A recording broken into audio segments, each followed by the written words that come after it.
2 Kings chapter 4. Now a certain woman of the wives of the sons of the prophets cried out to Elisha, saying, Your servant my husband is dead. You know that your servant feared Yahweh.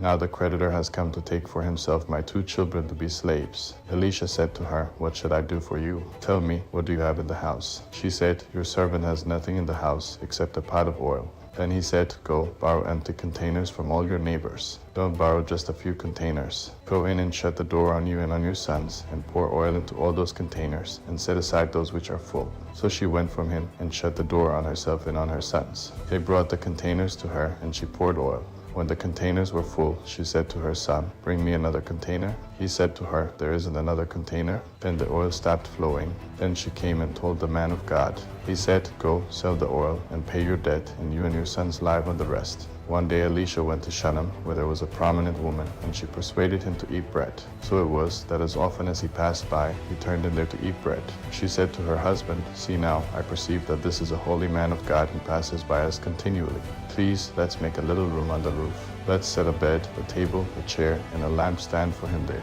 When he comes to us, he can stay there. One day he came there, and he went to the room and lay there. He said to Gehazi his servant, Call this Shunammite. When he had called her, she stood before him. He said to him, Say now to her, Behold, you have cared for us with all this care. What is to be done for you? Would you like to be spoken for to the king or to the captain of the army? She answered, I dwell among my own people. He said, What then is to be done for her? Gehazi answered, Most certainly she has no son, and her husband is old. He said, Call her. When he had called her, she stood in the door. He said, At this season next year you will embrace a son. She said, No, my lord, you man of God, do not lie to your servant. The woman conceived and bore a son at that season when the time came around, as Elisha had said to her. When the child was grown, one day he went out to his father to the reapers. He said to his father, My head, my head. He said to his servant, Carry him to his mother. When he had taken him and brought him to his mother, he sat on her knees until noon, and then died. She went up and laid him on the man of God's bed, and shut the door on him, and went out. She called to her husband and said, Please send me one of the servants and one of the donkeys, that I may run to the man of God and come again. He said, Why would you want to go to him today? It is not a new moon or a Sabbath. She said, It's all right. And she saddled the donkey and said to her servant, Drive and go forward. Don't slow down for me unless I ask you to. So she went and came to the man of God to Mount Carmel.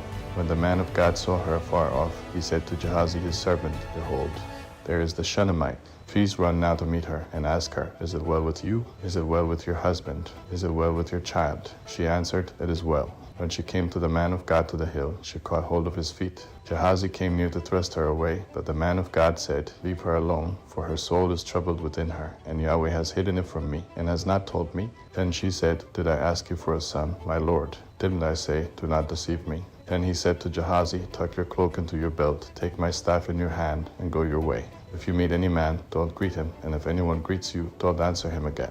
Then lay my staff on the child's face. The child's mother said, As Yahweh lives, and as your soul lives, I will not leave you. So he arose and followed her. Gehazi went ahead of them and laid the staff on the child's face, but there was no voice and no hearing. Therefore he returned to meet him and told him, The child has not awakened. When Elisha had come into the house, behold, the child was dead and lying on his bed. He went in therefore and shut the door on them both and prayed to Yahweh.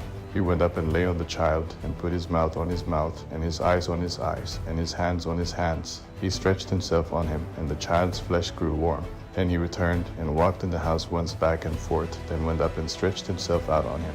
Then the child sneezed 7 times, and the child opened his eyes. He called Gehazi and said, Call this Shunammite. So he called her. When she had come into him, he said, Take up your son.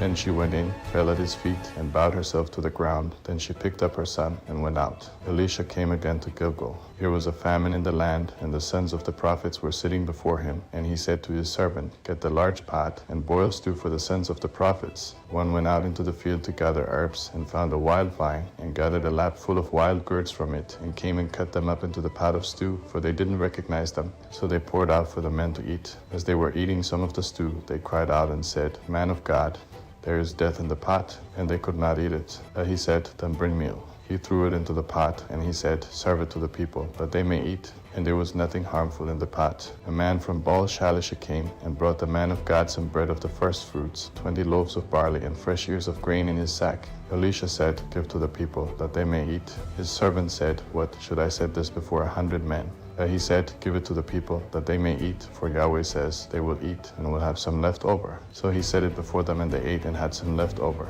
according to Yahweh's word.